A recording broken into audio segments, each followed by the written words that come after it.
family betrayal cuts deeper than any knife. The words "poor church rat" echoed across the glittering dining table as my son-in-law's voice sliced through me. I froze, fork suspended midair as everyone around me, including my own daughter, fell silent. Have you ever felt your dignity being stripped away, layer by layer, in front of people who were supposed to be family? If you have, give this video a like and subscribe to hear more stories about family, betrayal, and sweet, unexpected justice. Also, download your ebook titled Suspense and Thriller Stories by clicking the link in the pinned comment. My name is Loretta Johnson.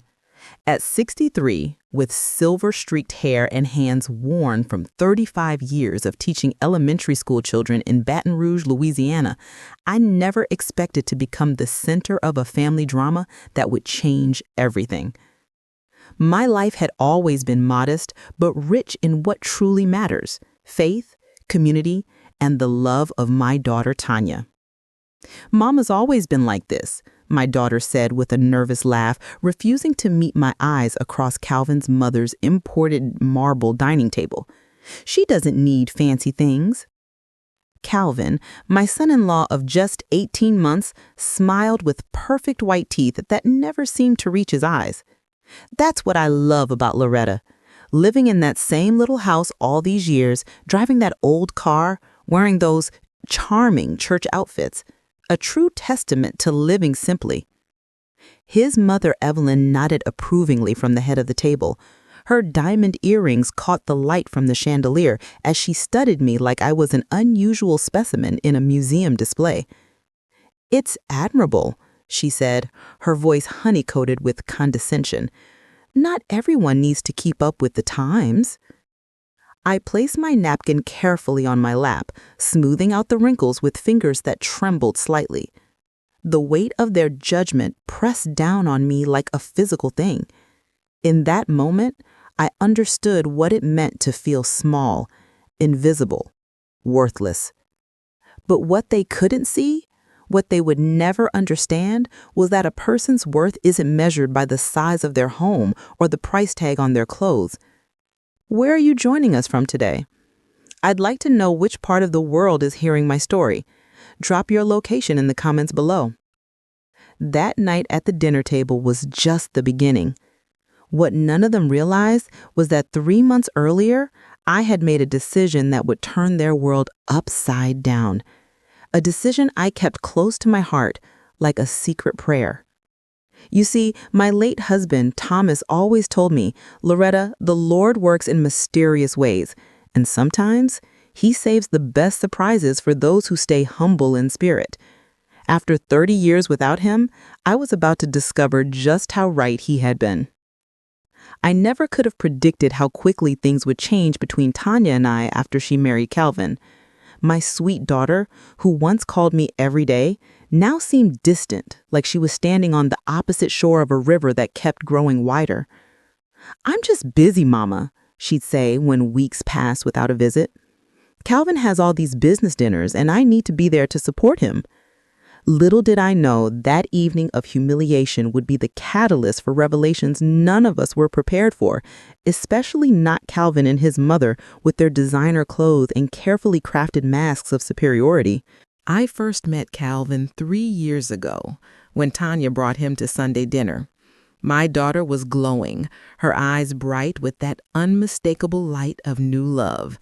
They'd met at a business networking event in Atlanta where Tanya was trying to make her mark as a marketing coordinator. Calvin was, in her words, going places. "He's in finance, Mama," she told me over the phone before their visit.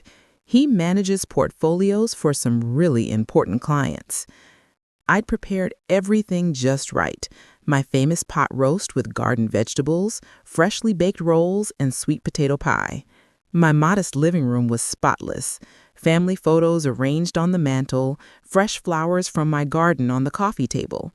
It wasn't fancy, but it was home. Calvin arrived in a car that cost more than my annual teacher salary. I watched from the window as he stepped out, adjusting his cufflinks before reaching for Tanya's hand. Even from a distance, I could see the calculated precision in his movements. "Mrs. Johnson," he said when I opened the door, extending his hand rather than offering a hug. "Thank you for having me." That first evening, I noticed how his eyes swept across my living room, lingering on the worn edges of my couch, the outdated television, the simple decor I'd collected over decades. His smile never quite reached his eyes. When I offered sweet tea, my grandmother's recipe that everyone in the neighborhood requested, he set it down after one sip. "I don't really do sugar anymore," he said, pulling out his phone to check messages, bad for maintaining peak performance. I remember catching Tanya watching him, waiting for his approval. My daughter, who once confidently spoke her mind, now seemed to measure her words carefully in his presence. "How did you two meet exactly?" I asked during dinner. Calvin answered before Tanya could. "I noticed her across the room. She looked different from the usual crowd, more authentic." He placed his hand over hers. I knew right away she had potential. Potential. As if my daughter was a stock investment rather than a whole person. Still, who was I to judge? Tanya was happy, and maybe I was just being an overprotective mother, clinging to the little girl who used to need me. They got engaged 6 months later. The diamond on Tanya's finger caught the light every time she moved her hand, which she did often, as if still surprised to find it there. Calvin says we need to make a statement with the wedding. His clients will be there. His mother has connections. I nodded, swallowing my concerns about the cost. I'd been saving for Tanya's wedding since she was born, small amounts tucked away from each paycheck. When I told her I wanted to buy her dress, her eyes filled with tears. "Are you sure, Mama? It's a lot of money." "I'm sure," I said, squeezing her hand. "Some things are worth every penny." The wedding was a grand affair at an exclusive country club. Calvin's mother, Evelyn, orchestrated most of it, overriding Tanya's simpler preferences with practiced efficiency. I watched my savings dwindle as we were swept into a world of imported flowers, premium open bars, and 7-course meals. "Don't you think it's a bit much?" I asked Tanya one evening as she showed me the 4th revision of the seating chart. "Calvin says appearances matter in his world," she replied, not looking up. "This is an investment in our future." At the reception, I barely spent 10 minutes with my daughter. She was busy moving between Calvin's business associates, her smile fixed and perfect. When I finally got to hug her goodbye, she whispered, "Thank you for understanding, Mama." But I wasn't sure I did understand. After the honeymoon, things changed quickly. Our Sunday calls became bi-weekly, then monthly. Tanya's voice sounded different, measured, careful, as if someone might be listening. Calvin thinks I should focus on supporting his career rather than my own, she mentioned casually during one call. He says with his income potential, it makes more financial sense. My throat tightened. "And what do you think, Tanya?" A pause. "I think he's right, Mama. He knows these things." That was the first moment I felt a crack forming in the foundation of their marriage, hairline thin but unmistakable. My daughter, who had fought to earn her business degree while working 2 jobs, was setting aside her own dreams. Would you tell her your concerns or keep them to yourself? Comment below what you would do if your child was slowly changing before your eyes. I chose silence. I told myself it wasn't my place to interfere, that marriages need space to grow their own roots. But at night, I'd lay awake wondering, when does a mother's concern become more important than a daughter's independence? I didn't know then that the decision to stay silent would lead us to that fateful Thanksgiving dinner, the night everything would begin to unravel. The invitation to Thanksgiving dinner came via text, not even a phone call. Calvin's mother is hosting, formal attire, 5 p.m. sharp. No mention of bringing a dish or helping with preparations, nothing that acknowledged our family traditions of cooking together on holidays. "Bring nothing but yourself," Tanya added in a follow-up message. Evelyn has caterers handling everything. I spent hours choosing my outfit.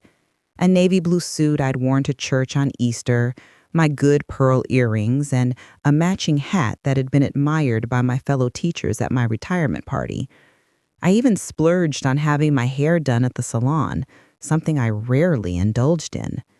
Despite Tanya's instructions, I couldn't arrive empty-handed. I baked my sweet potato pie, the recipe passed down through 4 generations of Johnson women. I wrapped it carefully in a box tied with ribbon and placed it on the passenger seat of my 12-year-old Toyota. Evelyn's house was in Sherrington Estates, the kind of neighborhood where each home seemed to compete with the next in grandeur. Her Georgian-style mansion stood behind a wrought iron gate that required a security code. I had to announce myself through an intercom system, feeling increasingly out of place before I'd even stepped inside. A uniformed server opened the door, taking my coat with white-gloved hands. The entryway alone was larger than my living room, with marble floors that gleamed under a crystal chandelier. Family portraits lined the curved staircase, generations of Harrises in formal poses, their expressions serious and proud. "Mrs. Johnson," Evelyn greeted me, appearing from a side room. Her silver hair was swept into an elegant updo, her black dress simple but unmistakably expensive. Diamond studs winked at her ears, matched by the tennis bracelet at her wrist. "How nice of you to join us." I extended the pie box. "I brought a little something, my sweet potato pie." Evelyn's smile tightened almost imperceptibly. "How thoughtful. Marcel will take that to the kitchen." She signaled to the server, who whisked away my offering. I never saw it again that evening. Tanya and Calvin were already in the great room with several other guests, all impeccably dressed, holding champagne flutes and engaged in conversations punctuated with knowing laughter. My daughter looked beautiful, but somehow different in her designer dress, her hair styled in a way I'd never seen before. She looked like she belonged in this world of wealth and influence. "Mama," she kissed my cheek lightly, "you found it okay?" I said the GPS helped, aware that Calvin was watching our interaction. "Your mother's home is beautiful." Calvin nodded, not quite meeting my eyes. "Evelyn has excellent taste, always has." He turned to a distinguished-looking man beside him. "Howard, this is Tanya's mother, Loretta. Loretta, Howard manages our firm's international accounts." Howard extended his hand. "Pleasure. What line of work are you in, Loretta?" Pride straightened my spine. "I taught elementary school for 35 years, 3rd grade mostly." "A teacher," he repeated as if translating from another language. "Admirable work." Calvin chuckled, swirling amber liquid in his crystal tumbler. "Mrs. Johnson is very dedicated to her community, aren't you, Loretta?" Something in his tone made me uneasy, but I nodded. "I believe we all have a duty to contribute where we can." "Indeed," Evelyn interjected, appearing from a side room. Shall we... The dining room was a showcase of opulence. A mahogany table that seated 20, hand-painted china, sterling silver cutlery that reflected the light from tapered candles. Name cards marked each place setting. Mine was at the far end, separated from Tanya by 4 other guests. Conversation flowed around subjects I couldn't contribute to: stock portfolios, exclusive resorts in countries I'd never visit, private schools with 10-year waiting lists. I focused on my plate, trying to navigate the multiple forks and spoons without error. "So, Loretta," one of Calvin's colleagues called from across the table, "Tanya tells us you still live in the same house where she grew up?" I nodded, dabbing my lips with the linen napkin. "Yes, Thomas, my late husband, and I bought it when we were first married. It's home." "It's in Oakwood," Calvin added, as if this explained something significant. "The East Side." Several guests exchanged glances. "That area has certainly changed over the years. Evelyn remarked delicately. It has character, I replied, feeling a flush creep up my neck, and good neighbors who look out for each other. Howard leaned forward with exaggerated interest. And what do you do now that you're retired, Loretta? Travel? Golf? Before I could answer, Calvin laughed, a sharp sound that cut through the room. Loretta's idea of adventure is trying a new pew at church. You should see her house, like a time capsule from 1985. Every surface covered with doilies and figurines. My hands trembled slightly under the table. Mama likes things simple, Tanya offered, her voice oddly flat. Simple is one word for it, but that's our Loretta for you. A poor church rat, living on prayers and potluck casseroles. The table fell silent. I sat frozen, the humiliation washing over me in waves. Every eye was on me, waiting for my response. I looked at Tanya, silently pleading for her to say something, to defend me, her mother. She looked down at her plate, her cheeks flushed. I'd rather be rich in faith than poor in character, I finally said, my voice quieter than intended. Evelyn cleared her throat. Marcel, please serve the next course. The conversation moved on, flowing around me like water around a stone. I remained silent for the rest of the meal, a spectator at a performance where I had been cast as the object of pity. When dessert was served, an elaborate creme brulee, not my pie, I excused myself to use the restroom. In the hallway, I stopped to catch my breath, pressing my hand against the wall for support. A family portrait caught my eye. Calvin as a child, standing between his parents before what appeared to be a country club. Even then, his smile seemed practiced, his posture perfect. Something in my chest hardened. This wasn't just about me. It was about values, about what truly mattered in life. And in that moment, I realized that everything was about to change, not in the way Calvin or his mother might expect. If you've ever been humiliated by family, type "I understand" in the comments. I read every single one. The drive home from Evelyn's mansion that night was a blur. Street lights smeared past my windshield as I gripped the steering wheel, replaying Calvin's words, "Poor church rat," over and over in my mind.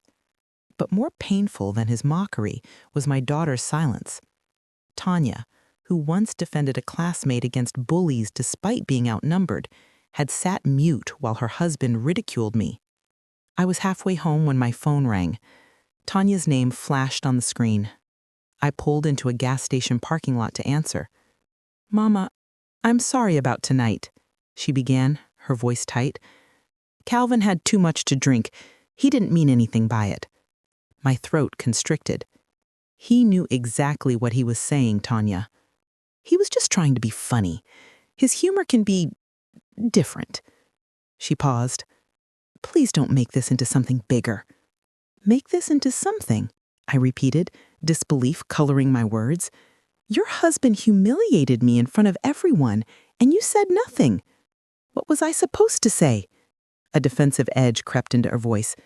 "Cause a scene at Evelyn's dinner party? These are Calvin's business associates, Mama. Our future depends on these connections." The word, "our," hung in the air between us. When had my daughter's identity become so completely subsumed by her husband's? "There was a time when you would have stood up for what's right, regardless of who was watching," I said quietly. "That's not fair." Her voice hardened. "I'm an adult now, with adult responsibilities. You don't understand how things work in this world." "I understand respect, Tanya. I understand dignity." She sighed. That particular exhalation that suggested I was being difficult. "Can we just move past this? Calvin said he'll apologize next time he sees you." But he never did. The weeks following Thanksgiving created a widening gulf between us. Tanya's calls became perfunctory check-ins, often while she was clearly multitasking. Our conversations took on a surface-level quality, as if we were distant acquaintances rather than mother and daughter. During one of her rare visits to my home, Calvin waited in the car, engine running, as if my neighborhood might somehow contaminate him. "He's on an important call," she explained, glancing nervously toward the driveway. "We can't stay long." I set down the tea I'd prepared. "When did you become someone who apologizes for every little thing, Tanya?" Her eyes flashed. "What's that supposed to mean? You used to have dreams of your own. Remember your marketing plans? The business you wanted to start?" "Calvin's career has more potential right now. It makes financial sense to focus there." "And what about emotional sense? Are you happy, Tanya?" She stood abruptly. "I need to go. Calvin's waiting." That evening after she left, I sat at my kitchen table with a cup of tea gone cold, feeling more alone than I had since Thomas passed. On the counter sat an envelope containing my weekly lottery ticket, the same 6 numbers I'd played every Sunday after church for the past 20 years. Thomas and I had chosen them together. Our wedding date, the day Tanya was born, and his mother's birthday. It was our little ritual, our way of dreaming together. "One day, Loretta," he used to say with a wink, "we'll hit it big, and I'll buy you that garden greenhouse you've always wanted." After he died, I continued buying the ticket. Not from any real expectation of winning, but as a way of keeping our tradition alive. It was like having a weekly conversation with his memory. I slid the ticket from its envelope, running my finger over the numbers. 7, 12, 19, 23, 31, 42. 2 weeks later, Calvin called me directly, something that had never happened before. "Loretta," he began without preamble, "we need to discuss something important. Tanya and I are hosting a dinner next Saturday. Evelyn will be there, along with some potential investors for my new venture." His tone made it clear this wasn't an invitation, but a summons. "What venture is this?" I asked. "A real estate development. High-end luxury condos. Very exclusive." His voice took on that particular cadence he used when talking business. "The thing is, Loretta, we'll be discussing some family investments, and since you're Tanya's mother—" My grip tightened on the phone. "What exactly are you asking, Calvin?" "We think it's time you consider downsizing. That neighborhood of yours isn't getting any better, and at your age, maintaining a house is a lot of work." I sat down slowly. "My house is perfectly manageable, thank you." "Loretta," he said with exaggerated patience, "we're talking about a smart financial move. You could sell now, before property values drop further. We could help manage the proceeds for you." The real message wasn't hard to decipher. They wanted access to whatever modest sum my house might bring. "I'll think about it," I said finally, knowing full well my answer wouldn't change. "Great. Saturday at 7, the Metropolitan, downtown. Formal attire, of course." After he hung up, I sat in silence, a strange calm settling over me. They saw me as a resource to be tapped, nothing more. In their eyes, I was exactly what Calvin had called me, a poor church rat, someone whose value was measured solely in dollar signs. Little did they know that 2 days earlier, I'd been sitting in this very kitchen, watching the evening news while sorting through bills. The lottery drawing came on, a weekly moment when I would raise my teacup to Thomas's photo on the wall. The numbered balls bounced in their chamber, selected one by one. 7, 12, 19. I'd set down my cup, suddenly attentive. 23, 31. My heart began to race. 6 matching numbers. I checked my ticket once, twice, 3 times. What would you do if you won millions but nobody knew? Comment below with your first move. I hadn't told anyone, not Tanya, not my church friends, not even Pastor Wilson. Instead, I'd followed the protocols for anonymous winners, quietly securing financial advisors and establishing trusts. As I contemplated Calvin's dinner invitation, a plan began to form in my mind. Perhaps it was time to show them exactly who this poor church rat really was. I'll never forget the moment I realized I'd won. Sitting at my kitchen table with Thomas's faded photograph watching over me, the lottery numbers matching perfectly with my ticket, the room seemed to tilt. My breath caught in my throat.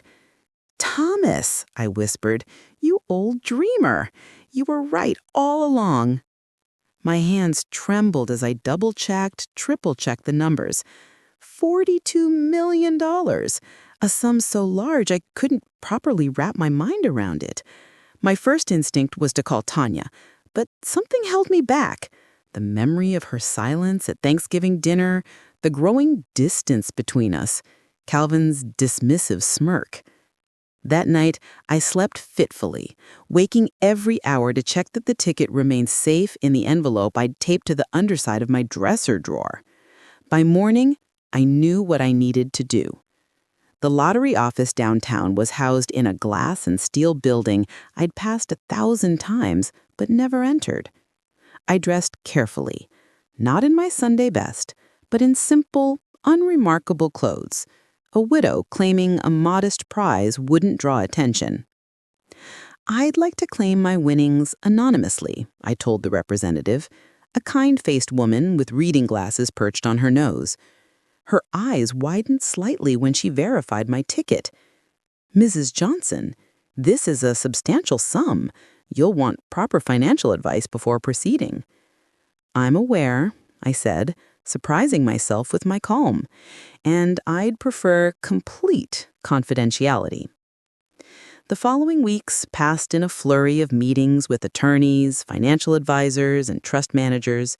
We established the Johnson Family Trust with provisions that would remain private. "Many winners make extravagant purchases right away," my financial advisor commented during one of our sessions. "A new house, luxury cars, vacations." I shook my head. "I'm staying in my home. It has everything I need." "But surely there must be something you want for yourself." I thought of Thomas's promise about the greenhouse, smiled softly. "Perhaps one small thing. But mostly, I have other plans." Each morning, I'd wake up in the same bedroom I'd slept in for 30 years, make my coffee in the same chipped mug, tend to my garden with the same worn gloves. To any observer, nothing had changed. But everything had. In my desk drawer lay documents showing charitable foundations established in Thomas's name, college scholarships for deserving students from my school, funds allocated to renovate our community center's crumbling playground. My quiet revenge would not be in flaunting wealth, but in using it to strengthen everything Calvin and Evelyn had mocked. Meanwhile, Calvin's calls grew more frequent, more insistent. "We found the perfect retirement community for you," he said one evening. "Very nice. Shuffleboard, bridge clubs, the works. You'd be comfortable there." "I'm comfortable in my home," I replied. "Loretta," his voice took on that patronizing tone I'd grown to detest, "be reasonable. That neighborhood isn't safe anymore, and the house needs work you can't afford on a teacher's pension." I bit back a laugh. If only he knew. "The dinner on Saturday is important," he continued. "Evelyn's bringing her attorney. We can get everything sorted in one evening." After I hung up, I poured myself a small glass of sherry, Thomas's favorite, and made a silent toast to the ceiling. "You won't believe what's coming, my love." What I didn't know was that across town, Calvin and Evelyn were already dividing the spoils. Through a friend at the bank, I later learned that they had drawn up plans for managing my house proceeds, plans that involved investing heavily in Calvin's luxury condo development. They'd even prepared documents for me to sign. "The old lady will be grateful for the help," Calvin told his mother. "She's barely keeping it together as it is." Evelyn nodded approvingly. "You've always had good instincts for opportunity, son." Little did they know what Saturday evening would bring. The hunter was about to become the hunted, the judge about to be judged. What would you do with millions if nobody knew you had it? Would you tell your family right away or wait for the right moment? Let me know in the comments. The Metropolitan was the kind of restaurant where the menu had no prices and the wait staff spoke in hushed, reverent tones. Crystal chandeliers cast a golden glow over marble floors, and the private dining room Calvin had reserved overlooked the city skyline. I arrived exactly on time, dressed in the same navy suit I'd worn to Thanksgiving dinner. My choice was deliberate, a reminder of that night, though no one but me would make the connection. Calvin greeted me with a kiss on the cheek that never touched my skin. "Loretta, you found the place all right?" "The valet was very helpful," I said, not mentioning that I'd taken a taxi rather than subject my old Toyota to the scrutiny of the restaurant staff. Tanya embraced me briefly. "You look nice, Mama." Her eyes were shadowed, her smile tense. Evelyn was already seated at the head of the table alongside a silver-haired man with wire-rimmed glasses and a leather portfolio. Two other couples completed the group, wealthy-looking people with calculating eyes who sized me up and quickly dismissed me. "Mrs. Johnson," Evelyn inclined her head slightly, "may I present Gerald Harmon? He handles all our legal affairs." The attorney extended a manicured hand. "A pleasure, Mrs. Johnson." I settled into the only empty chair strategically placed between Calvin and Gerald. A waiter appeared silently, filling my water glass and presenting a wine list. "The lady will have white," he told him before I could speak. "Nothing too complex." For the next 30 minutes, conversation revolved around the luxury condominium development Calvin was planning, Harrington Heights, named after his mother's family. "Prime location," he was explaining, unfolding architectural renderings across the table. 14 stories, penthouse suites, concierge service, rooftop infinity pool. One of the men, introduced as a potential investor, nodded appreciatively. "Projections look solid. What's your timeline for breaking ground?" "That depends partly on securing all our initial funding," Calvin replied smoothly, his eyes flicking briefly toward me. "Which brings us to tonight's discussion." The waiter appeared with our first course, a delicate arrangement of seafood I barely tasted. A television mounted on the wall near our table was silently showing the local news, the closed captioning scrolling across the bottom of the screen. Evelyn leaned forward, her diamonds catching the light. "Loretta, we've been discussing your situation, and we have a proposition we think makes sense for everyone." I sipped my water, saying nothing. "Your neighborhood has, frankly, deteriorated. Property values are stagnant at best, declining at worst. And maintaining that house, the roof, the plumbing, the yard, it must be overwhelming for a woman your age." "My age?" I repeated mildly. Calvin stepped in. "What Mother means is that you shouldn't have to worry about those things. We found a wonderful senior living community, the Pines at Westbrook. Very nice, very safe. And your house," Gerald added, sliding a document toward me, "could be sold now before the market declines further. We estimate you could clear around $175,000, possibly $180,000 with the right buyer." I glanced at the paper, a listing agreement already filled out with my address. "Calvin and I would handle everything," Evelyn assured me, her voice honeyed with false concern. "You wouldn't need to worry about a thing. The proceeds could be managed as part of our family portfolio, keeping it all under one roof, so to speak." I looked at Tanya, who was studying her plate intently. "And what do you think of this plan?" She glanced up, then at Calvin, then back to her plate. "It makes financial sense, Mama." We need to move quickly, Gerald interjected.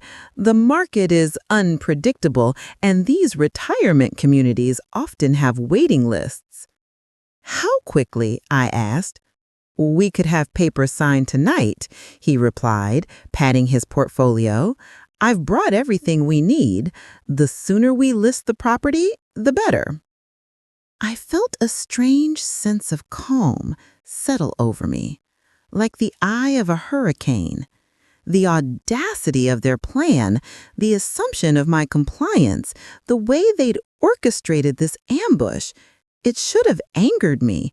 Instead, it clarified everything. And if I refuse? Calvin's smile tightened. Loretta, be reasonable. You can't possibly want to stay in that old house until something breaks that you can't afford to fix. What then? You come begging to us? Calvin! Tanya's voice was sharp with shock. No, let's be honest here, he continued, leaning toward me. You're living on a fixed income in a declining neighborhood. This is the responsible solution. I was about to respond when I noticed Evelyn's attention had shifted to the television. Her perfectly maintained composure slipped as she stared at the screen, her water glass suspended halfway to her lips. I turned to look. The local news was running a special segment. The caption read, "Local teacher claims $42 million jackpot donates to community." And there was my photograph, taken at the private ceremony when I donated funds to renovate the community center. I was holding an oversized check, flanked by the lottery officials and Pastor Wilson. A stunned silence fell over our table. That's you, Evelyn finally managed, her voice barely above a whisper. I set down my napkin carefully and smiled. Yes, it appears it is. Calvin's face drained of color as he stared at the screen, then back at me. You won the lottery. When? I replied, 2 months ago. Shortly after Thanksgiving dinner, actually. Tanya's eyes were wide, her mouth slightly open. Mama, why didn't you tell me? Gerald, the attorney, was hastily gathering the real estate documents, shoving them back into his portfolio. $42 million, one of the investors murmured, looking at me with new interest. I took a sip of the wine Calvin had ordered for me, meeting his gaze directly over the rim of the glass. For the first time since I'd known him, Calvin Harris had nothing to say.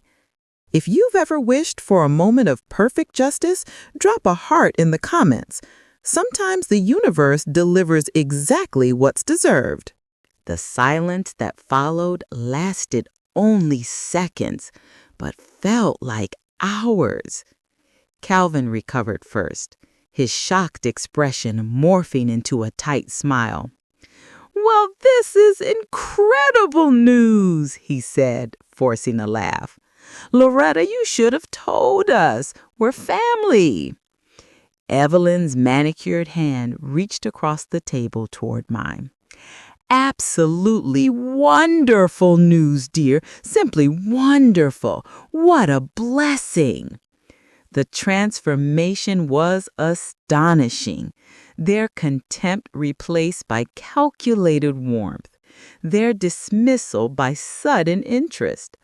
The investors were watching the drama unfold with undisguised fascination. "Family," I repeated the word slowly, letting it hang in the air. Interesting how that word suddenly means something now. Tanya's eyes were filled with tears. "Mama, I don't understand. Why keep this secret from me?" I met my daughter's gaze steadily. Would it have changed anything, Tanya? Would it have changed how you sat silent at Thanksgiving when your husband called me a poor church rat? Would it have changed how quickly you agreed I should sell my home tonight? She flinched as if I'd slapped her. Calvin leaned in, his voice dropping to an intimate whisper. Loretta, what happened at Thanksgiving was regrettable. I'd had too much to drink. Obviously, I hold you in the highest regard. Save it, I interrupted quietly.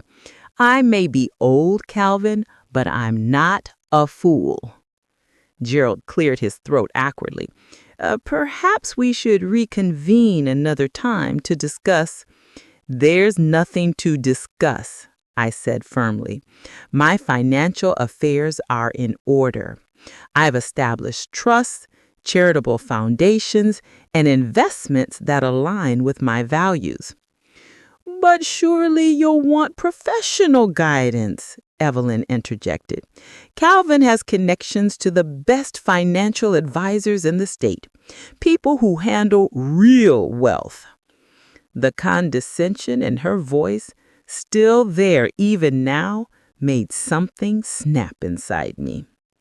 Like you handled my home tonight, planning to sell it out from under me? Planning to manage my modest teacher savings into your son's risky development? Calvin's face flushed. That's not fair. We were trying to help you. No, Calvin, you were trying to help yourself. There's a difference. One of the investors excused himself, followed quickly by his wife. The second couple lingered, openly enjoying the spectacle. Tanya reached for my hand. Mama, please, let's not do this here. I looked at my daughter, really looked at her. The shadows under her eyes, the tension in her shoulders, the careful way she glanced at Calvin before speaking. Something wasn't right. When was the last time you visited your mother without checking with Calvin first? I asked her gently. Her hand withdrew as if burned. That's not fair. Isn't it? Evelyn's voice cut through the tension like a knife. Well, this changes everything, doesn't it? $42 million. Loretta, you must be overwhelmed managing such a sum. Our offer to help still stands. After all, we're family. Family doesn't try to seize an elderly woman's home, I replied evenly. Seize? Good heavens, what dramatic language, Evelyn laughed, though no one joined her. We were simply offering a solution to what we thought was a difficult situation. Calvin's business mask slipped back into place as he regained his composure. Loretta, let's start fresh. Clearly, you're in a different financial position than we realized. We should be discussing how to grow your windfall, not retire to the pines. My windfall, as you call it, is already allocated. I don't need or want your help. His smile vanished. You're making a mistake. People like you don't know how to handle serious money. You need guidance. People like me? I raised an eyebrow. You know what I mean. I do, I said, rising from my seat. And that's precisely why I kept my win private, because I knew exactly who would suddenly appear with outstretched hands and false smiles. Tanya stood abruptly. Mama, wait! Let her go, Calvin snapped, grabbing her wrists. She'll cool off and come around. $42 million is a lot of money to manage alone. I paused, looking at my daughter's wrist in her husband's grip, at the flicker of fear that crossed her face. Tanya, I said quietly, you're welcome at my home anytime, day or night, for any reason. I walked out of the Metropolitan with my head high, past the curious stares of the waitstaff, past the gleaming luxury cars at the valet stand. The night air was crisp, clean in my lungs after the stifling atmosphere inside. A text message pinged on my phone as the taxi carried me home. It was from Tanya. I'm sorry, Mama. I didn't know about the house plan until tonight. Please believe me. I stared at the words, wondering if they were genuine or dictated by Calvin. How had we come to this, where I couldn't trust my own daughter's words? Another message followed. "Can we talk tomorrow? Just us?" I replied simply, "My door is always open." Sleep eluded me that night. I sat on my back porch until dawn, watching the stars fade and thinking about Thomas, about the life we had built, about the daughter we had raised. Had we failed to teach her about self-worth? Had we somehow prepared her to accept a man who would diminish her? Or had I failed her by not speaking up sooner? Have you ever had to choose between keeping peace and speaking truth? What do you choose, and was it worth it? Tell me in the comments. The answers would come sooner than I expected, and in ways none of us could have anticipated. 3 months passed. Spring arrived, bringing azaleas to my garden and a sense of renewal that felt appropriate. The media frenzy around my lottery win had finally subsided, though occasionally someone would recognize me at the grocery store or church. I'd made few changes to my daily life. My house remained the same, though I had finally built the greenhouse Thomas had always promised me, a small sunlit sanctuary in the backyard where I could nurture seedlings year-round. I still drove my Toyota, still sang in the church choir on Sundays, still played cards with my retired teacher friends on Wednesday afternoons. The only visible change was the newly renovated community center that now bore Thomas's name, and the refurbished playground where neighborhood children squealed with delight on equipment that no longer creaked or rusted. I heard about Calvin through others. His luxury condo development had stalled when several investors pulled out unexpectedly. Rumors circulated about mismanaged funds, about promises made that couldn't be kept. Of Tanya, I saw little. Our conversations were brief, strained. She'd canceled our planned talk the day after the restaurant revelation, citing Calvin's sudden business trip that required her presence. I sent birthday cards, holiday greetings, occasional texts that received polite but distant replies. Then one rainy Tuesday evening in April, my doorbell rang. Tanya stood on my porch, soaked from the downpour, a small suitcase at her feet. Her left eye was swollen, a faint bruise darkening her cheekbone. "Mama," she whispered, her voice breaking, "I didn't know where else to go." I pulled her inside without a word, wrapping her in the quilt from the sofa, the one her grandmother had made when Tanya was born. She smelled of rain and fear, and finally, truth. The story emerged slowly between sobs. Calvin's business had been failing for months. He'd leveraged everything, including their home, on the development project. When the investors pulled out after our dinner confrontation, his facade of success began to crumble. "He changed, Mama. Or maybe he was always this way, and I just didn't want to see it." I asked what happened to her face, though I already knew. "I told him I wanted out," she replied, her voice hollow.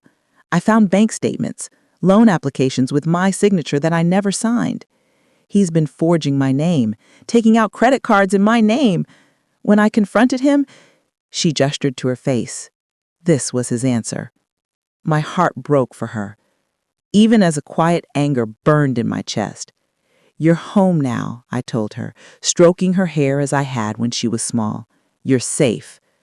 Over the following weeks, we rebuilt what had been broken between us.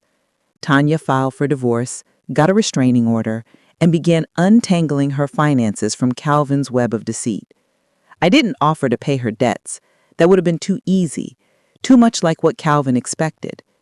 Instead, I supported her as she navigated the legal system, stood beside her in court, held her hand when she cried from the humiliation of it all.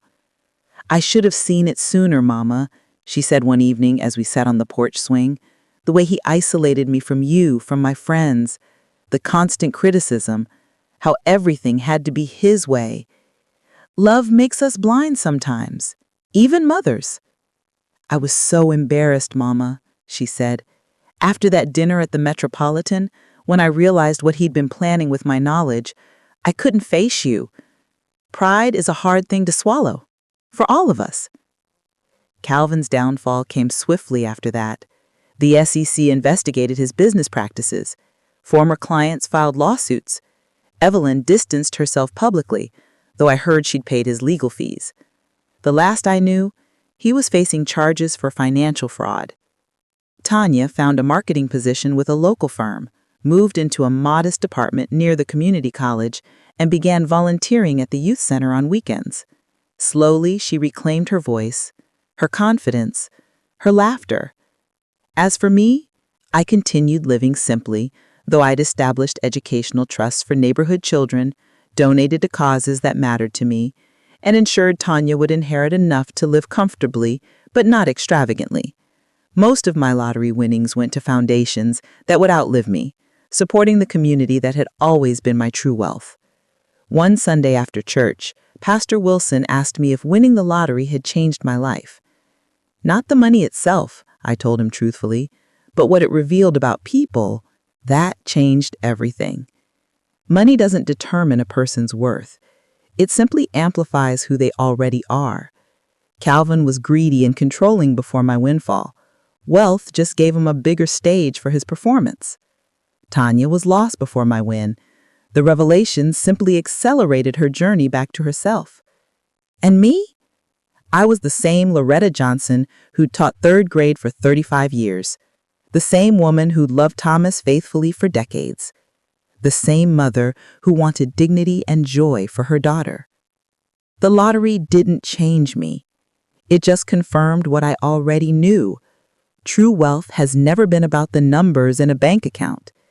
It's about the love we give, the integrity we maintain, and the legacy we leave behind. Have you ever discovered that someone's true colors were different than you thought?